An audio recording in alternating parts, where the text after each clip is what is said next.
ready. I'm not ready for this week, Jesse. It was already a long weekend. I don't know if I'm ready for this. Anyway, welcome in. Hello. You come in wearing sunglasses with that attitude? I'm so hungover already, Jesse. Welcome into the PHNX D-backs Podcast. My name is Derek Monty, occasionally known as a party animal. This guy next to me, he's the person that keeps me in line. He's also the thunderstick, Jesse Friedman.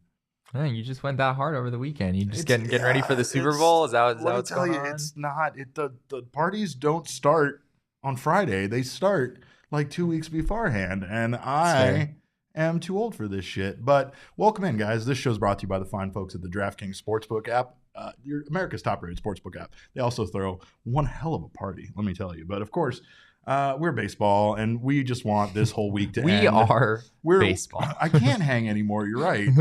Yes, I have had too many OGs, but baseball. We're excited, guys. Baseball is back next week. We cannot wait for pitchers and catchers to report. Of course, we're very excited. We're very excited to be out there at Salt River Fields, covering this team and seeing kind of what has changed. I know that last year when we were still in the lockout, we had the minor league camp, and it was kind of interesting to see the development that some of the guys had. Alec Thomas, I remember really sticking out to me because he had grown in size. It looks like he had evolved to his next, form, not his final form, but his next evolution. And of course, we have a lot of big storylines heading into this spring training that we still kind of need answers to, that the Diamondbacks will hopefully have answers to before we get to the start of the regular season. Some of this stuff, though, isn't things that will be answered just yet. It'll be interesting to see how it plays out, but there are some big storylines for the Diamondbacks as we roll in to spring training. And I know the biggest question is who will be part of the Diamondbacks starting rotation once we hit the regular season and once the season starts. There seems to only be one spot available, if we're being honest, if they do go with a traditional five-man rotation. Yeah, I mean, theoretically, you've got Gallen, Kelly, Bumgarner, Davies, right? I think those are your four, and then it's a matter of filling that fifth spot. And it could be Brandon Pfaadt, it could be Tommy Henry, it could be Dre Jameson, it could be Ryan Nelson. And there's some other guys who are getting spring training invites as well. So there's a lot of different directions they could go there. People who are wondering, I know there are people who are angry that I just said Madison Bumgarner as having what I believe to be a pretty solid spot in the rotation. I do think that's how they're going to go. But even that is, I think, could change if Bumgarner really struggles and maybe some other guys separate themselves. And I think that's something that we're not going to see until the regular season. I don't think that they're going to judge Bumgarner's status for the season until we get there. But it does really feel like the team is trying to have an open competition for the starting rotation. It's something that Torey talked about when we had him on the show. But I think, as Michael McDermott says, Jameson and Nelson are the leading candidates. I think that's definitely the case. Both of those guys proved themselves last year, and I think they both deserve to be part of that starting rotation. That's what makes this kind of odd. Not attacking Zach Davies in any way, shape, or form, because he did bounce back and have a much better season last year than his previous. But it seemed like, to be honest, the Diamondbacks didn't really need to bring back Zach Davies with the potential starting rotation that they had comprised of young guys from their own farm system. I mean, I think it's pretty straightforward. If you're picking between Nelson and Jameson, I mean, last year, Ryan Nelson had a 1.47 ERA, Jameson had a 1.48 ERA. It's obvious. So the decision is, I don't even know why we're... This isn't a question, Derek. We already know the answer to this. Clearly, it's going to be Ryan Nelson. The stats don't lie, folks. The stats don't lie. If that was the case, both of these guys would be their number one and number two starters. That's fair. Wouldn't even have a discussion. Yeah, Ryan Nelson's your opening day starter for the D-backs against the Dodgers. There you go.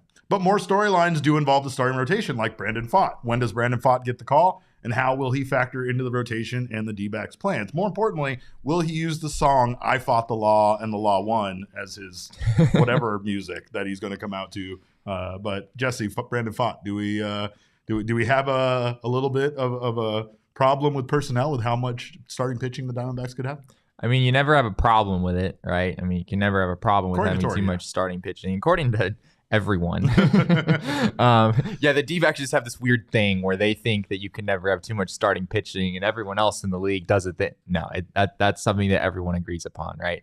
I don't think it's a good problem to have. But like we talked with Torey about last week, I mean, it is it is a problem in the sense that like you might have more guys who are deserving of that spot than you can actually give spots to, right? And that does pose a bit of a challenge with like, who do we send down? Do we want to move guys to the bullpen? It sounds like the D-backs are a little bit hesitant to do that. Correct. So they're going to have to make some tough decisions no matter what. No matter what. And the starting rotation does impact the bullpen, because in the related kind of department, who moves to the bullpen to help solidify their starting or their relief pitching, right? Yeah. We know that those guys, any number of those guys, could bring quite a bit of I guess I don't want to say experience, but talent to the bullpen that they don't currently have. So it's not a bad problem if we do see some of those guys end up moving to the bullpen, especially the younger guys, because I know that they tend to like to get them that experience in the pen. It just worked out so well for Jameson and Nelson last year that I have a hard time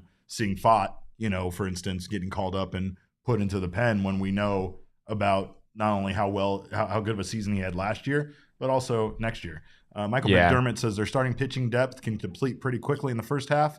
Ciccone, Walston, and Jarvis have not pitched in Reno yet. It's a great point. And honestly, that's the biggest thing about this team is depth, not just at starting pitching, but they do have depth at a lot of positions. And I think that's something that they're kind of banking on. Again, like you said, it's a good problem. It's not a bad thing to have all of this pitching depth when it comes to starting rotation, because we've seen how the Diamondbacks have been decimated by injury in the past. And that's something that they're trying to, I think, to prevent going forward. Like they know the future is here. They know these young guys are ready, but do they put them out there, this early? Do they rely completely on them without a backup plan? Should they not, find success when they first get called up into the regular or in the main roster this season? The scars of that 2021 season, man, they're still there. The D-backs have not forgotten about that, and you can see how they're they really have gone out and made sure that they have enough starting pitching depth. To Michael's point, I mean, you could see the depth kind of depleting,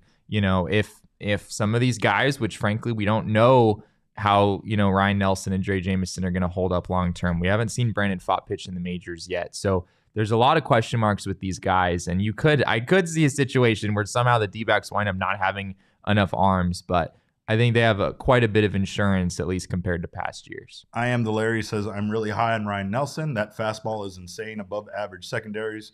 Throw strikes, check, and double check. You're absolutely right. It's just those, if those secondaries are for real, I totally agree. Ryan Nelson has a well above average, like big league fastball, and I think probably has for years. I mean, it's like mid 90s. It has great ride. It's pretty much everything you look for in a four-seam fastball. Those secondaries are for real, which a little shaky at times last year, but you can kind of see what scouts are talking about. It's pretty exciting.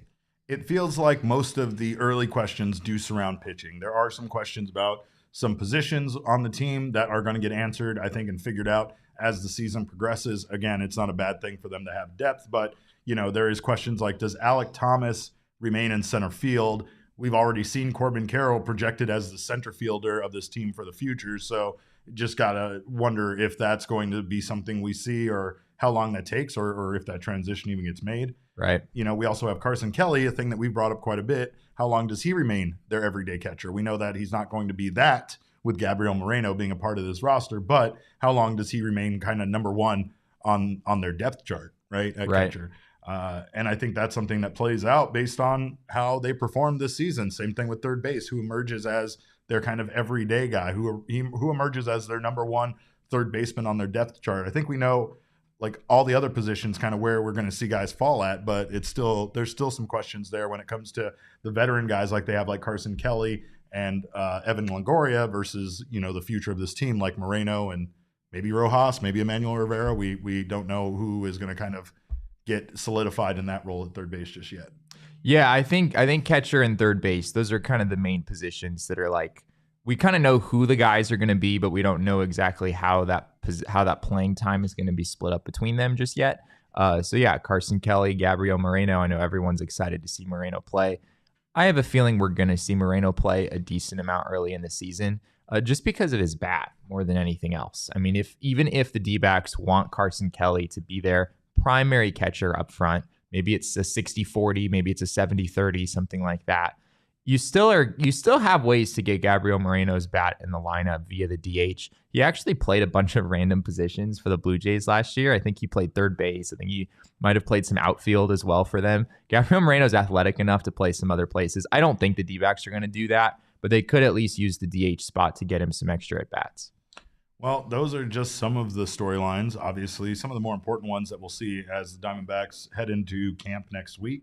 I can't wait for it. I'm having trouble sleeping. There's all this Super Bowl crap going on around us, and we don't care. Who cares about the Super Bowl, We don't care man? about the Super Bowl. Are the Cardinals in it? No, then I don't. I'm Pitchers and catchers reporting is your Super Bowl. That is our Super Bowl. You're right. I mean, it could definitely be the highlight of the year. I don't want to say. Why did I say that? Well, the best thing about the Super Bowl, though, is that it means that, like, I know that some of our listeners like football, and I do respect that.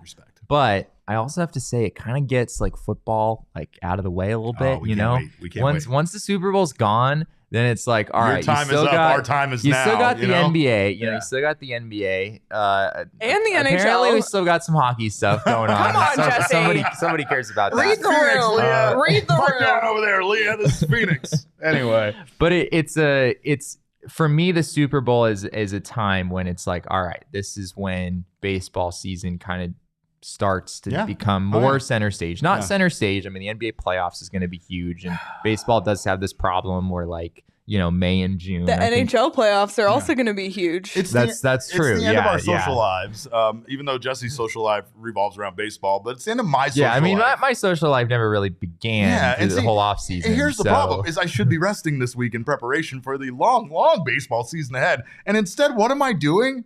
I'm out at timeless parties, and I'm going to illegal. I'm going all over the place. I can't believe this, and I need a nap. Jesse, is basically what I'm saying. But I am going to head out to Four Peaks, of course, because you know we always spend time at Four Peaks. We'll be there every last Wednesday of every month, and I'm going out there to enjoy myself some recreational dank IPAs, as well as a Staycation Super Juicy IPA. You can get all of that at Four Peaks, as well as have a wonderful beer in time for the Super Bowl. And in fact, stock your refrigerator with Four Peaks Brewing Company beers in time for the big game and enjoy it. Or head down to the Four Peaks 8th Street Pub and watch the game there. The Super Bowl is around the corner, so enjoy a nice Four Peaks beverage during the big game. And make sure you're 21 and over and enjoy responsibly.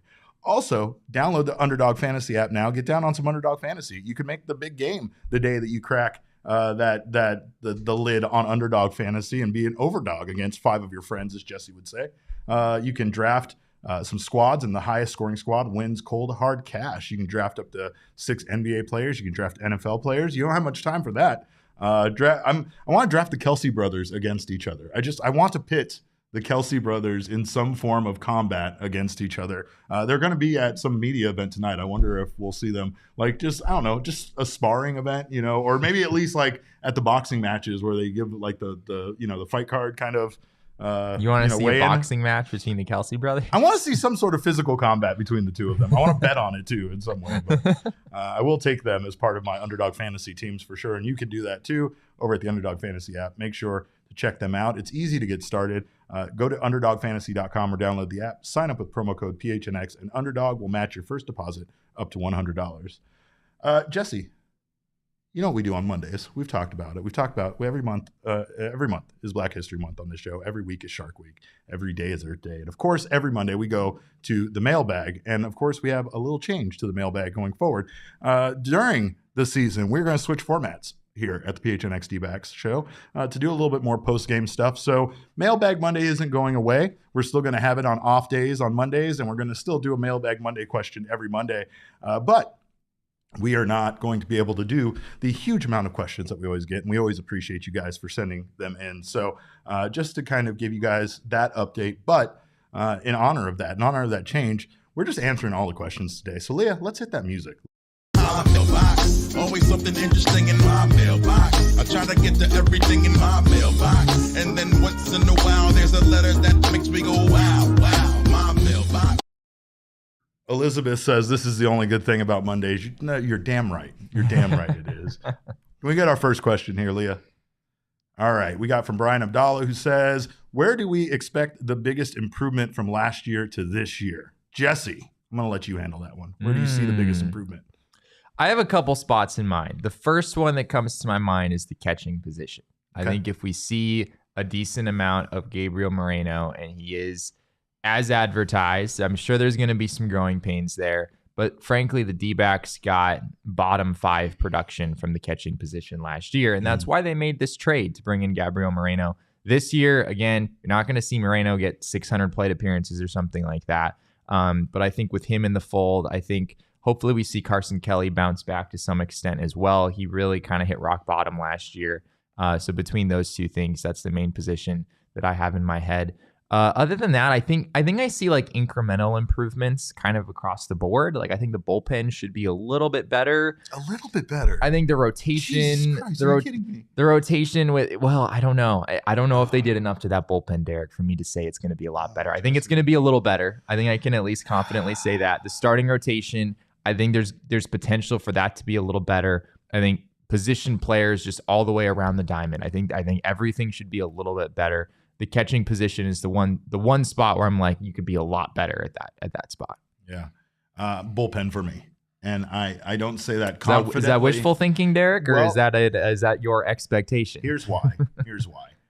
Last season, we can both agree that we thought the bullpen was not going to be a problem for this team at all in 2022, which is a laughable concept now at this point, right? That's so. Fair. With that being said, I feel like it's different. It's not like they went into 2022 knowing they had to address the bullpen and didn't do anything about it, and then it blew up on them, and we were like, see, we told you. No, the bullpen was just trash, but we didn't think it was going to be. They picked up the guy that had the most saves in baseball or National League, added him to the bullpen. They also picked up another closer. We had an abundance of closers. It was almost like the same way that we're talking about starting pitching now. So it's that same thing of being like, how much is too much? Obviously, there isn't too much, right? You think you got a problem solved, and not only do both of the guys that you added to the bullpen end up being unreliable, but it just seemed to like spread and impact the rest of your guys, right? Yeah. You had injuries to guys like Kyle Nelson, right, when they were, proving to be pretty damn good themselves. You also had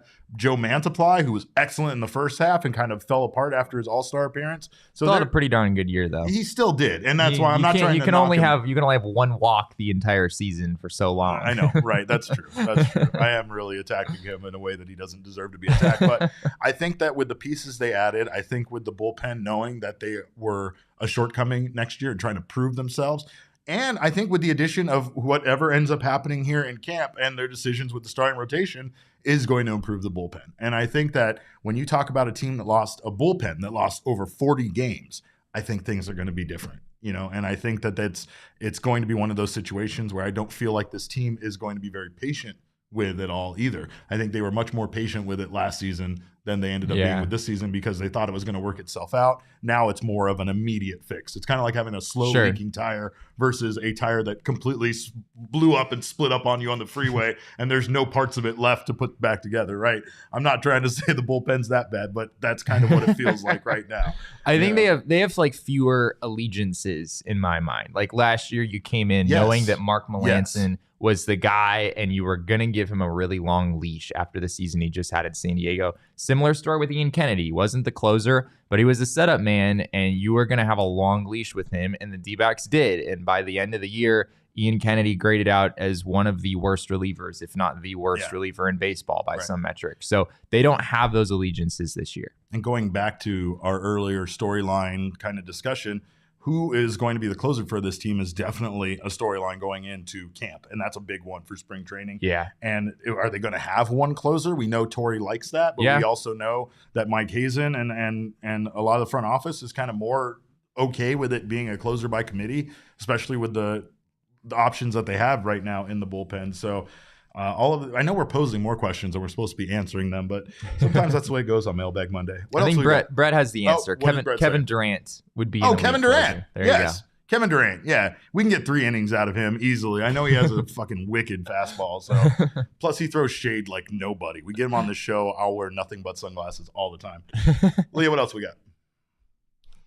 All right. Spencer O'Gara says, assuming a re-signing would be guaranteed. I'm going to throw the damn in there. Guaranteed. I love this question. What would you give up to trade for Ohtani? How much can Arizona afford to subtract and still improve the roster? I would give up everything for Ohtani. I would give up Zach Gallen. I would give up. Whoa, okay. I would give up Chase Field. I would give up the bullpen cart. I would give up Baxter. I would give up Guy Fieri's restaurant. I would give up the entire top section. The last 20 rows of Chase Field, I would give that up. I would give everything up for this guy. Are you kidding me, Ohtani? You think the Angels want the Diamondbacks Stadium? I don't know. And Guy It's Fieri's slightly restaurant? used, but it's still got some value there. I would give up all their first round draft picks for the next 5 years. I would give up all of it. You realize that none of that is really how trades work. No, I know. right? I don't Okay. care. I'm throwing stuff out there. No, in all honesty, I would give up the world for Ohtani if you were talking about it being a guarantee signing and trading kind of thing.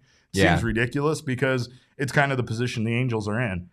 Do we keep this guy that is special, but you're going to end up having to pay him so much money that it's going to make it damn near impossible to build around him?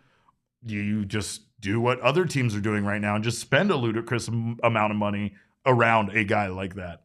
It feels like the Angels are inevitably going to lose him. It feels. I mean, like they shouldn't. Like, there's no reason that they necessarily should. Yeah, but give him all the money. I don't Until the end of necessarily time. disagree with you that 20 years kind of contract. seems like where things are trending. So I have a bit of a hot take on this. I mean, this question is sort of an odd hypothetical, right? So I guess I have to kind of clarify some details. If the Diamondbacks have the money to afford Shohei Ohtani, what they should do is they should not trade for him right now. They should wait until next offseason, and they should sign him as a free agent and keep all their prospects, keep Zach Gallen, keep Jordan Lawler, keep all of the pieces that the Angels would want for even 1 year of Shohei Ohtani.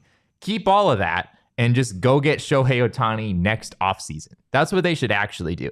If that's not an option, and for the purposes of this question, if it's just like looking at making a trade, you can't sign him as a free agent, you have to make a trade and then you re-sign him afterwards.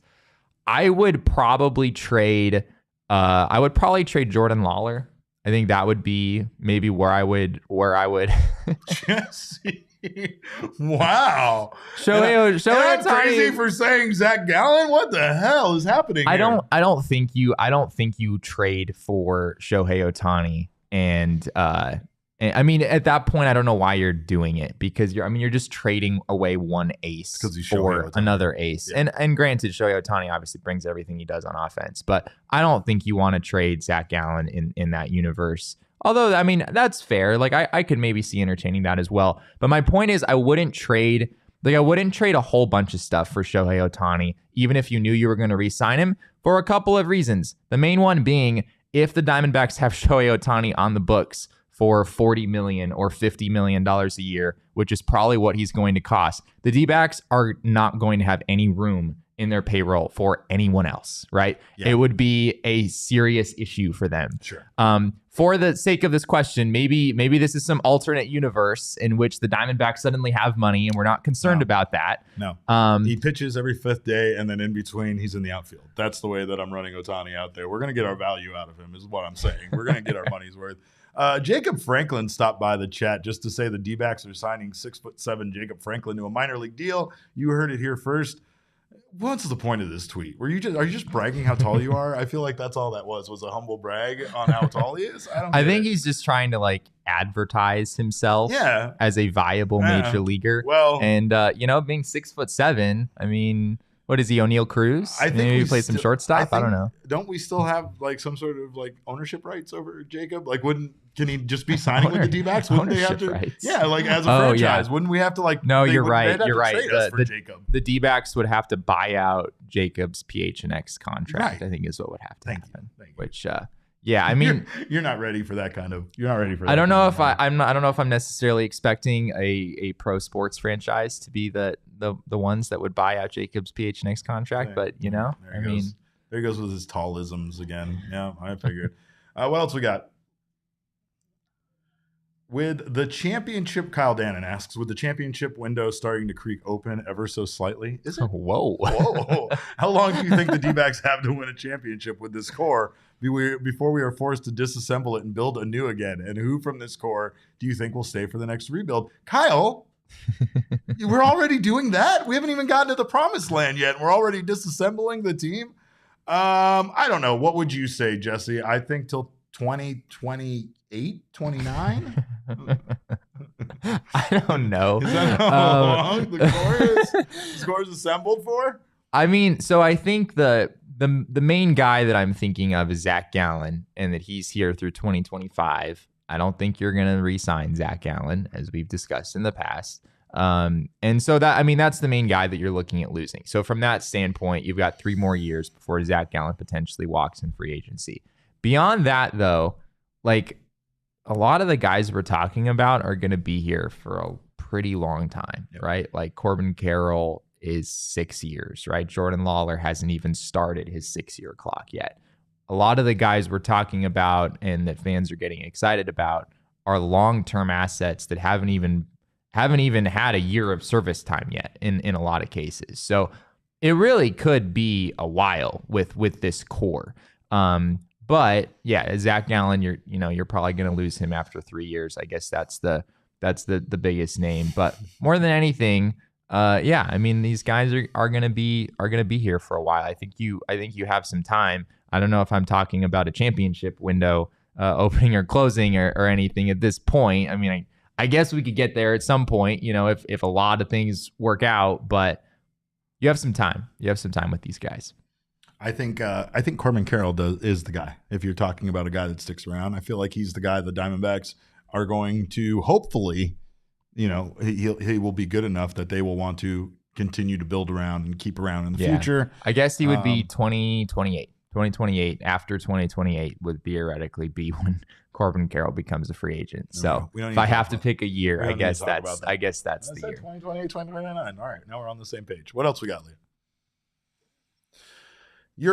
Gabriel. Oh, that Gabriel. Gabriel asks, you're a rookie and it's your first day in the locker room. Which D-back do you want to have a locker next to? And who would you be most scared to be next to?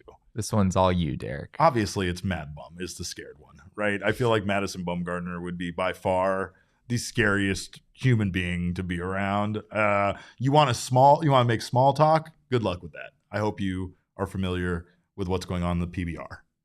And I hope that you know everything about horses and knots is what I'm saying. But I think it would be very intimidating to be around Mad Bum. As someone that is around Mad Bum, I find myself still to be very intimidated by him. Even when he's smiling. When he's smiling, it's even worse. Like when he's smiling, that's when I'm the most scared, right?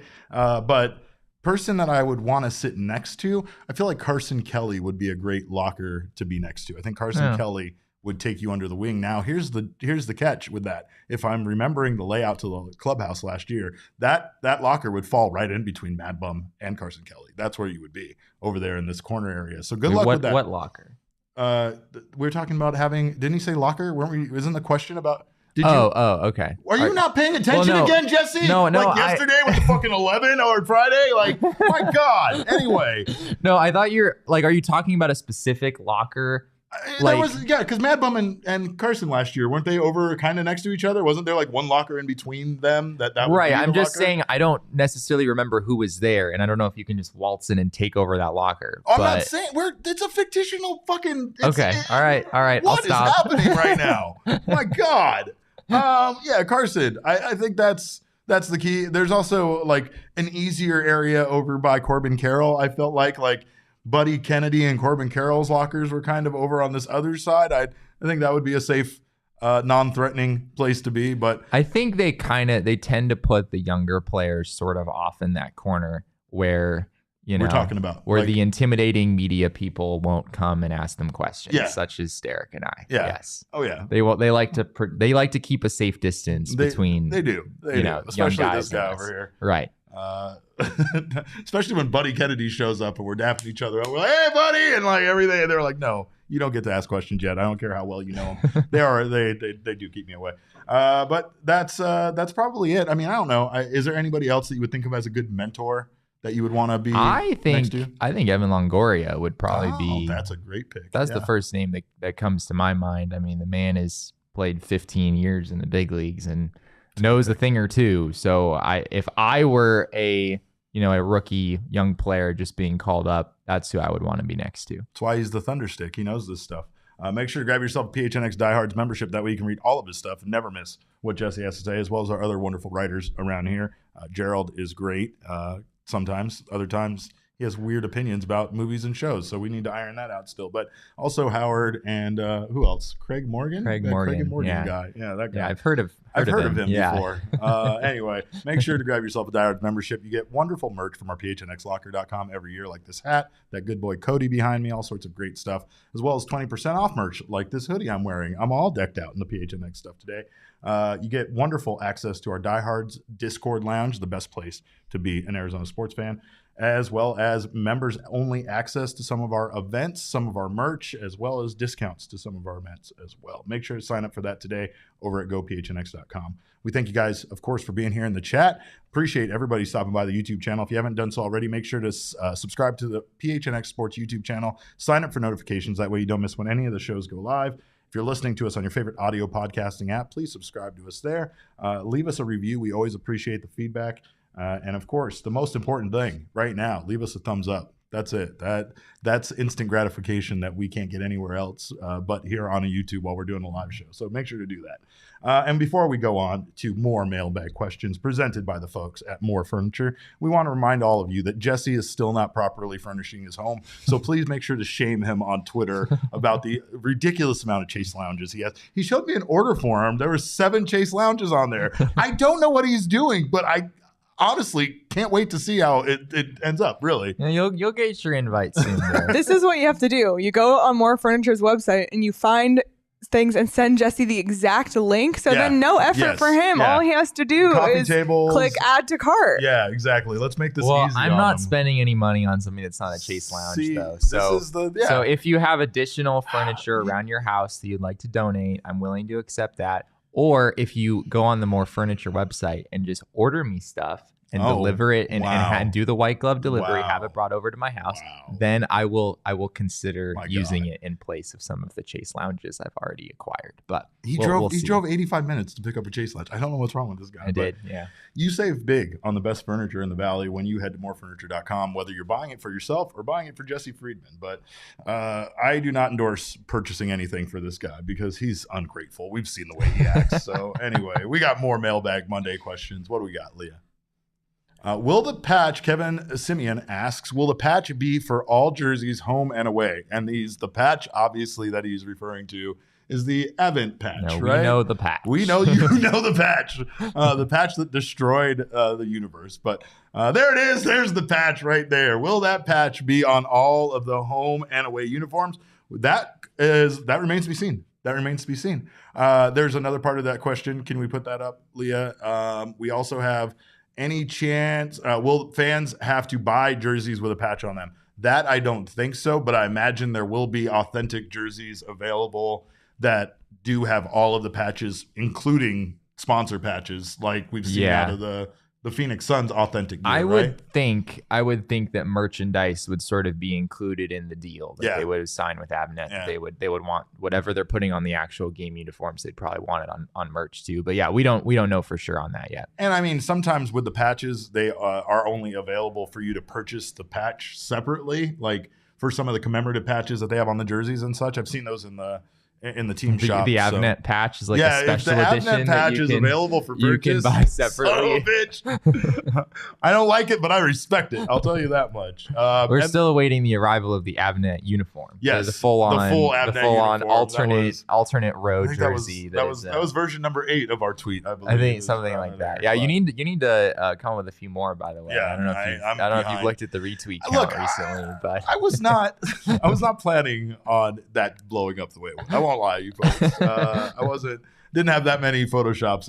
If you don't know what we're talking about, we put out a tweet on, is it Friday? Yeah. Is that the day? Yeah, it was. That basically said, for every 10 retweets, we will make the Diamondbacks Avnet patch bigger. And then Jesse asked me, are you sure that we're going to get enough for you to use all 10 of those that you we didn't really know, because Derek kind of got a little head start and made some of them. We didn't know how many we were going to use. And then after about 20 minutes, poor Derek was just sitting in the corner the rest of the day on Photoshop. It was pretty great though. Yeah. If you haven't seen the thread, you should go check it out. So I don't know about the patches. I don't know their availability. And to be honest, one thing that we saw that came up from Reddit, friend of the show, Josh Hunt, pointed out he had a redesign himself of the patch that removed the black square from the behind. from behind the logo, which looked much better, obviously. Much better, yeah. But to be honest, what we thought would be the issue with that is that it does blend in extraordinarily well to the jersey at that point, almost too well. Like the Motorola patch on the San Diego Padres jersey right now is probably the best blend of using team colors, the logo, making it circle, making it just kind of look like something that's part of the jersey that's not that obtrusive. There are ways that they could redesign it where they get the benefit of it standing out a bit more than taking the black square off the back of it. Yeah. But according to the Reddit post, somebody that works for Avnet said that they are possibly redesigning the patch. So it'll be interesting to see if they do. I feel like something as simple as making it circle really would help cut down on how large that patch looks. But and then the last part of Kevin's question was, also any chance we sign another veteran player by spring training? I don't think so. I don't think that we're going to see anybody signed at this point, but who knows? There are still a lot of players available on the market, guys that we've actually talked about we wanted the Diamondbacks to pursue. So anything could happen, but it does feel a little bit like they're done at this point. Yeah, there's still a few relievers out there that I think could be a fit, but it kind of feels like if the D-backs were going to make that move, they would have by now. Yeah. And also based on the most recent comments from Mike Hazen, which came out of a story that Steve Gilbert wrote a few weeks ago, it didn't really sound like it was something the D-backs were going to do. So if they made any moves, it sounded like it was going to be through trades. And so I think that's, if anything, we might see that. But my guess is the D-backs, perused the trade market, asked about some guys out there, some relievers they were interested in, and they probably quickly came to terms with the absurdities of the asking price for, controllable younger relievers. It is a pretty crazy market usually. And let's be honest, we've talked about this before, but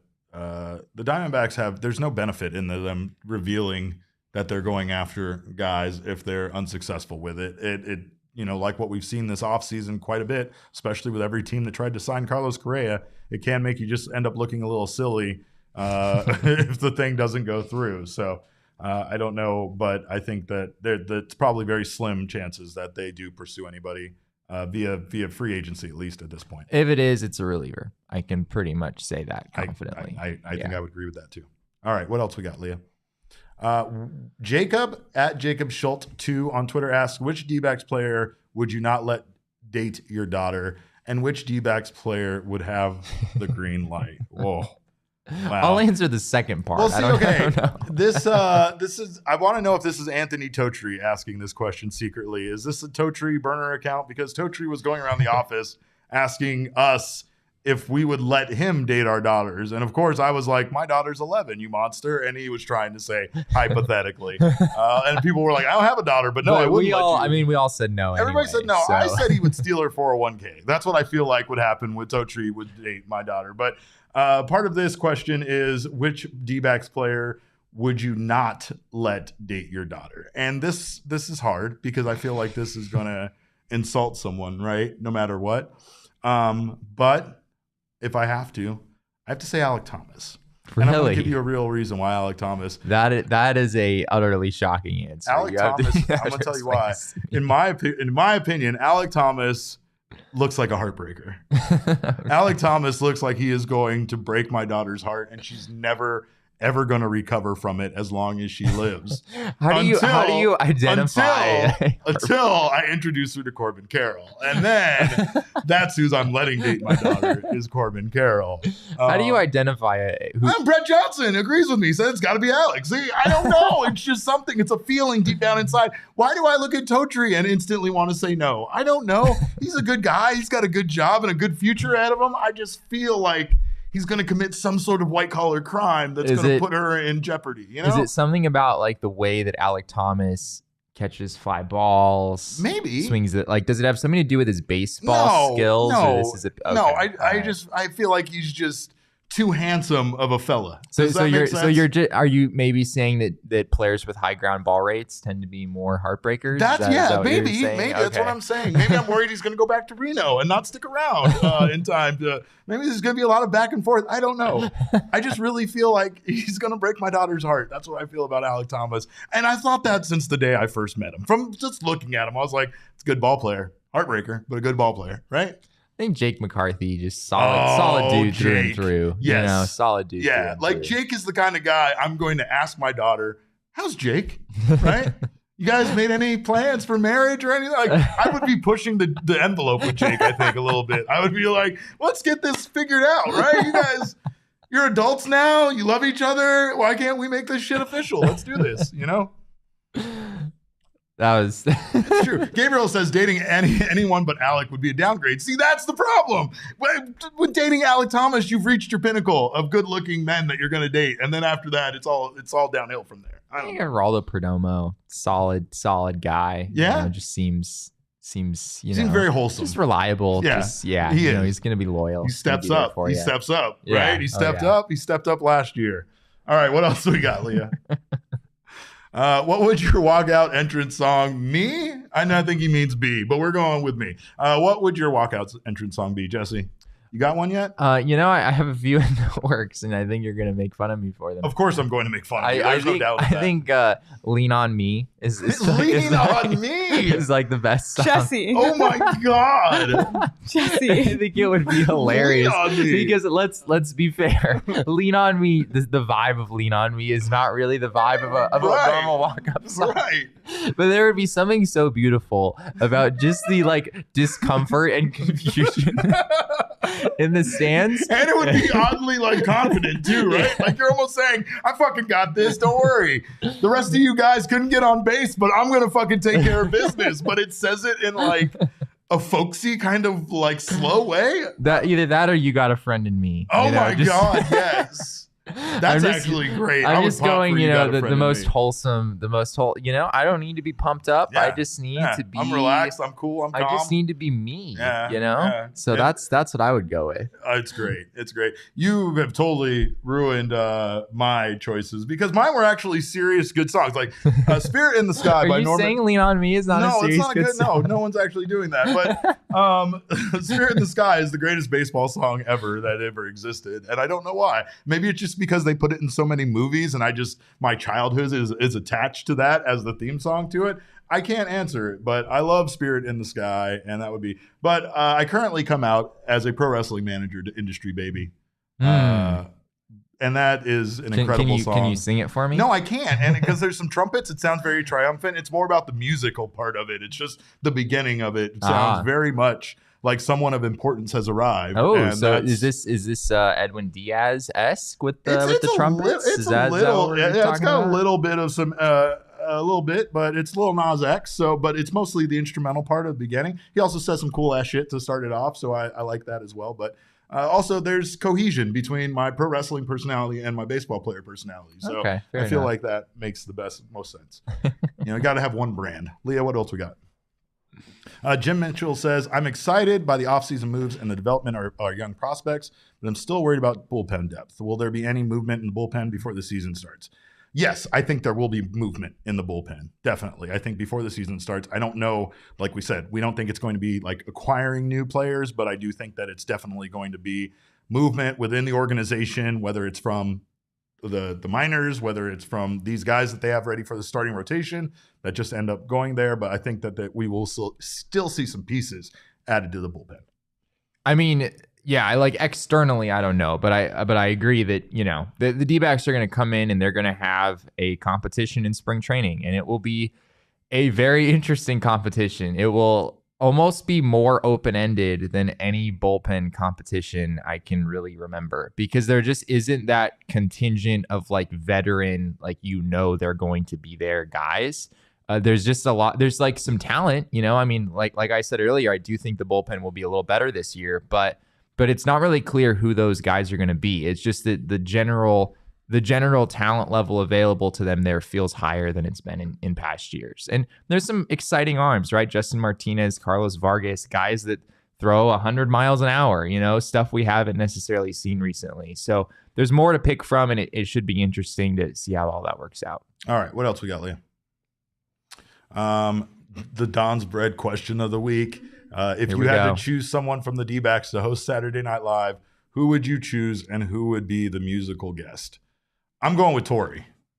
I think Tori Lavollo would do an outstanding job of hosting Saturday Night Live. I didn't think about that. And I also think that Tori would like he would be into it. You know, this weekend we saw Pedro Pascal be the host, and he killed it. He did an excellent job from, obviously from Last of Us and other things, but there was an effort given, Yeah, he laughed in most of the sketches, but it's better than being terrible. Let me just tell you. So if I would be so bad at that. I am not good at containing my laughter. That is not one of my specialties.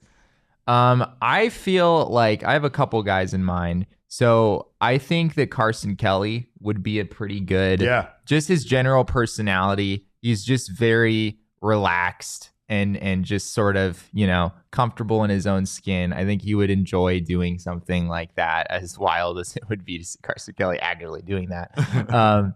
So yeah, that's the first name that comes to my mind. I think Merrill Kelly maybe has some similar vibes. I think there's a lot of Chris Elliott jokes to be made, considering Chris Elliott was on Saturday Night Live at one point. That's fair. That's fair. There you go. There's a great connection there. I think he just has a similar he's just there to have a good time, and I think I think people watching would have a good time too. Yeah, Brett Johnson says that Mario parody was great. It was absolutely outstanding. I watched it like 3 times. It was so funny. It was why since when did Saturday Night Live do stuff that had a budget? That was wild to me. But I'm giving Tori some sort of country artist to go with. Chris Stapleton, somebody like that. Carrie Underwood. I don't know. I don't care. I don't like country. Sorry, most of you. But I'm just throwing that out there. But I'm sure Tori would do a great job. Carson too. That would be great. Plus Carson, right? Carson, Johnny Carson. There's that. There you go. Thank you. I'd guys bring so in much Bill for Withers questions. to play Lean on Me personally. Ain't no sunshine when she's gone. All right. Well, that would be outstanding. I would watch that Saturday Night Live. And I think that's all we got, but we thank you guys so much for your questions. Always appreciate you guys stopping by. Don't stop giving us Mailbag Monday questions just because we have to kind of limit it. We still want good ones, and we're still going to be answering them every Monday. We just can't do as many once we get around to some of the post-game coverage. And once we have games to talk about, then we've got games to talk about. Yeah, we got games to talk about, and that's happening soon. We'll still answer plenty of questions along the way. We appreciate you guys, and of course, make sure if you haven't done so already, Super Bowl is here. Grab that DraftKings Sportsbook app, download it now. You can get down on a Super Bowl parlay. Remember, the more legs you add, the more money you can win. Make that a same-game parlay. There'll be all sorts of specials to opt into, so make sure to keep an eye out for them on DraftKings Sportsbook. Download the DraftKings Sportsbook app now. Use our promo code of PHNX. New customers can bet $5 on Super Bowl 57 and get $200 in free bets instantly, only at the DraftKings Sportsbook with code PHNX. Minimum age and eligibility restrictions apply. Void in Ohio. See show notes for detail. And a shout-out to our new friends from the Spaghetti Shack, by the way, who stopped by with some delicious spaghetti today, and we had a chance to check it out. Of course, they are ASU alum owned and operated, so forks up. And of course, we appreciate them and all of their wonderful food. Like, spaghetti is just one of those things that it's wonderful. It makes you feel good. It always feels home cooked, and it always feels like it's made with love. And of course, they make it with love over at the Spaghetti Shack. The meatballs were incredible. Meatballs were fantastic. Really were. Spaghetti Shack is a community-focused to-go pasta concept started right here in Tempe, Arizona by 5 lifelong friends. We know something about that around here at PHNX. I don't know if I'd call Saul a lifelong friend, though. I don't.